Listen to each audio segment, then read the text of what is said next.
கடலுக்குள்ளே ஒரு வீடு கட்டுங்கள், காதலுக்குள்ளே கிடையாத சட்டங்கள்.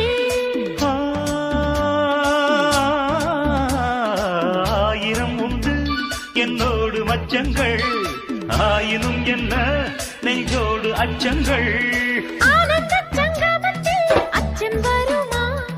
பூக்களை கிள்ளுவதால் ரத்தம் வருமா? இதுபோல் இதமோ சுகமோ உலகத்தில்